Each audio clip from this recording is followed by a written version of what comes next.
Hello student, मैं अजीत स्वागत करता हूं आपके अपने यूट्यूब चैनल AKS नॉलेज गुरुजी पर। तो आई होप आप लोग स्वस्थ होंगे, मस्त होंगे और अच्छे से अपनी तैयारी कर रहे होंगे।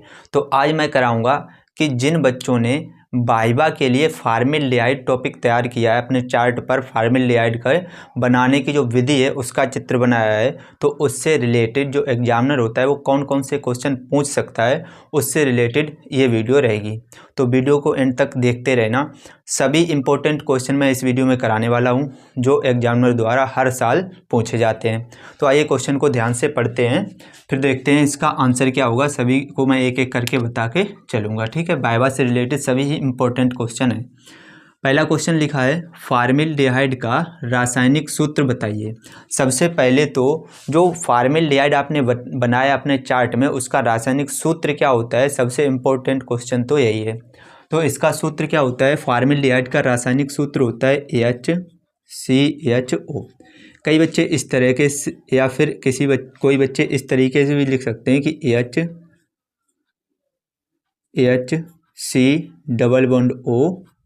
ठीक है। ये इसका स्ट्रक्चर होता है। C और O के साथ में डबल बॉन्ड होता है और जो H होता है उसके साथ में सिंगल बॉन्ड होता है, ठीक है। इसके बाद ये पूछ सकता है कि फॉर्मेल्डिहाइड का क्रियात्मक समूह क्या होता है, फॉर्मेल्डिहाइड का फंक्शनल ग्रुप क्या होता है, वो भी हमें पता होना चाहिए। फंक्शनल ग्रुप होता है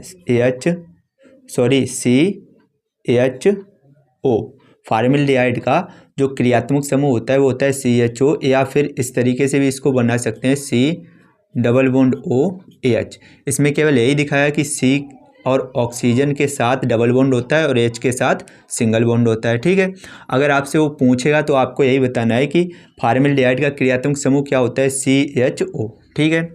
फॉर्मेल्डिहाइड का IUPAC नाम बहुत ही इंपॉर्टेंट है। फॉर्मेल्डिहाइड का IUPAC नाम क्या होता है, ठीक है। इसमें एक कार्बन है, तो एक कार्बन वाले को बोलते हैं मेथ, तो इसका नाम हो जाएगा मेथेनल। क्योंकि फॉर्मेल्डिहाइड यानी कि जो एल्डिहाइड होता है उसके जो नाम में हम लोग अल जोड़ते हैं, तो इसका नाम क्या हो जाएगा, मेथेनल। फॉर्मेल्डिहाइड का IUPAC नाम क्या होता है, मेथेनल। फॉर्मेल्डिहाइड का अणुभार कितना होता है, फॉर्मेल्डिहाइड का अणुभार होता है 30। और फॉर्मेल्डिहाइड का अणुभार निकालते कैसे हैं वो इधर हम समझेंगे। फॉर्मेल्डिहाइड का सूत्र होता है HCHO, ठीक है। आपको हाइड्रोजन, कार्बन और ऑक्सीजन का अणुभार याद होना चाहिए। हाइड्रोजन का अणुभार होता है 1 प्लस कार्बन का होता है 12 प्लस हाइड्रोजन का होता है 1 प्लस ऑक्सीजन का होता है 16। तो इन सबको जब जोड़ेंगे तो 16 और 1 17, 17 1 18, 18 और 12 कितना हो जाएगा, 30। यानी कि फॉर्मेल्डिहाइड का अणुभार कितना होता है, 30 होता है। आपको याद भी रखना है। उसके बाद सबसे इम्पोर्टेंट क्वेश्चन ये भी है, फॉर्मेलिन क्या होता है। फॉर्मेलिन क्या होता है ध्यान से समझेंगे। तो फॉर्मेल्डिहाइड का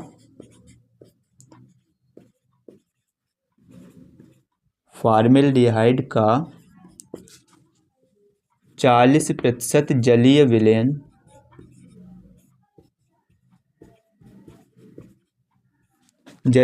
फॉर्मेलिन कहलाता है।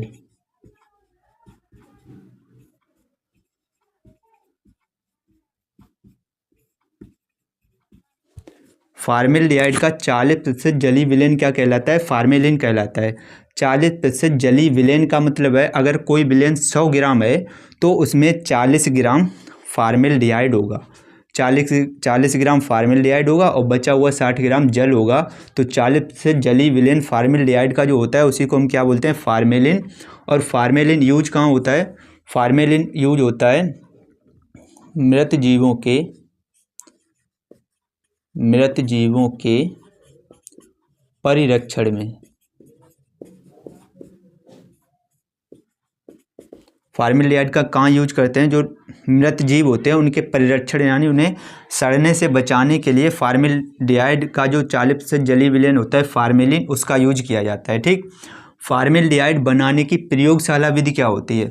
तो अगर आपसे वह पूछेगा तो आप बताओगे कि जो मेथिल एल्कोहल होता है, मेथिल एल्कोहल के ऑक्सीकरण द्वारा हम लोग फॉर्मेल्डिहाइड का क्या करते हैं, उसको बनाते हैं, फॉर्मेल्डिहाइड का निर्माण करते हैं। और उसमें प्लेटिनम एस्बेस्टस की जाली लगी होती है जो उत्प्रेरक का काम करती है। तो इसका रासायनिक समीकरण हो जाएगा CH3OH, और इसका हम लोग क्या कराते हैं, ऑक्सीकरण कराते हैं प्लेटिनम एस्बेस्टस की उपस्थिति में, क्योंकि ये उत्प्रेरक है। तो क्या बनता है HCHO और प्लस H2O। ठीक है, इसको हम लोग क्या करेंगे, संतुलित करेंगे तो 2 यहाँ पर आएगा, 2 यहाँ पर आएगा और 2 यहाँ पर। अब इसको संतुलित है या नहीं इसको देखेंगे। 2 कार्बन है, इधर भी 2 कार्बन है, हाइड्रोजन है, 3 दूनी 6 1 7 और इधर है 2 2 4 और 2 2 4 और 4 दूनी 8 और इधर कितने हैं, 3 दूनी 6 और 2 8, सॉरी 8 हैं इधर भी। उसके बाद ऑक्सीजन कितने हैं, ऑक्सीजन है 2 और 2 4, इधर भी हैं कितने, 2 इसमें और 2 इसमें, 2 दूनी 4। ये रासायनिक समीकरण संतुलित हो गई। ये जो होता है ये होता है मेथिल एल्कोहल और ये होता है फॉर्मेल्डिहाइड। तो मेथिल एल्कोहल के ऑक्सीकरण द्वारा हम लोग क्या ज्ञात करते हैं, फॉर्मेल्डिहाइड बनाते हैं और इसमें उत्प्रेरक क्या होता है, प्लेटिनम एस्बेस्टस। ठीक है, तो आप इसका स्क्रीनशॉट ले सकते हैं। उम्मीद करता हूँ इतने क्वेश्चन आपको समझ में आ गए होंगे। इसके बाद कुछ और क्वेश्चन इंपॉर्टेंट, उनको भी देखते हैं। कुछ क्वेश्चन और हैं इससे रिलेटेड, इनको भी ध्यान से देख लेते हैं। हमारा जो 7वां क्वेश्चन है उसमें क्या लिखा है, फॉर्मेल्डिहाइड निर्माण में किस उत्प्रेरक का प्रयोग होता है। यानी जो हम फॉर्मेल्डिहाइड प्रयोगशाला में बनाते हैं उसमें कौन सा उत्प्रेरक यूज करते हैं ये बताना है। तो फॉर्मेल्डिहाइड निर्माण में कौन सा उत्प्रेरक यूज होता है, प्लेटिनम युक्त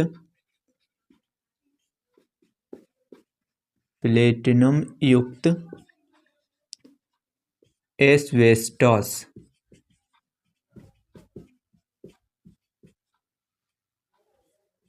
कौन सा उत्प्रेरक यूज होता है, प्लेटिनम युक्त एस्बेस्टस का यूज करते हैं उत्प्रेरक के रूप में। ठीक है, आगे देखते हैं। 8वां क्वेश्चन है, इसका क्वथनांक कितना होता है। यानी जो फॉर्मेल्डिहाइड होता है इसका क्वथनांक कितना होता है वो आपको याद रखना है, -21 डिग्री सेल्सियस। ठीक है, फॉर्मेल्डिहाइड का क्वथनांक कितना होता है, -21 डिग्री सेल्सियस।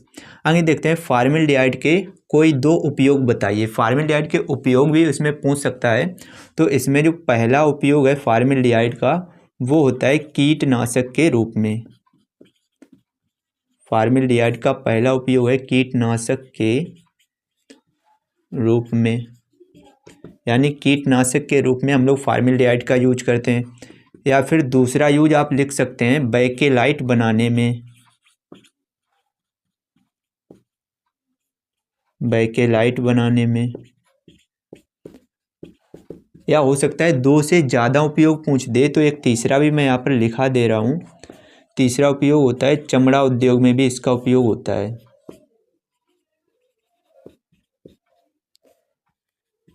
चमड़ा उद्योग में भी फॉर्मेल्डिहाइड का उपयोग होता है। ठीक है, तो आप इसका भी स्क्रीनशॉट ले सकते हैं। उम्मीद करता हूँ आपको सारे क्वेश्चन अच्छे से समझ में आ गए होंगे, अच्छे से क्लियर हो गए होंगे। अगर वाइवा में अच्छे नंबर लाने हैं तो सारे क्वेश्चन आप अच्छे से तैयार कर लीजिए। अगर आपके दोस्तों ने या किसी ने फॉर्मेल्डिहाइड के अलावा कोई टॉपिक तैयार किया है, अपने चार्ट पर बनाया है, तो उसका नाम आप हमें नीचे कमेंट करके बता सकते हैं। उस पर रिलेटेड मैं एक और वीडियो बनाकर यूट्यूब पर अपलोड कर दूंगा, तो आप वो देख सकते हैं। बाकी इस वीडियो में बस इतना ही। चलिए मैं मिलता हूँ आपसे नेक्स्ट वीडियो में, नेक्स्ट कुछ और क्वेश्चन के साथ। तब तक के लिए जय हिंद, जय भारत, जय माता दी।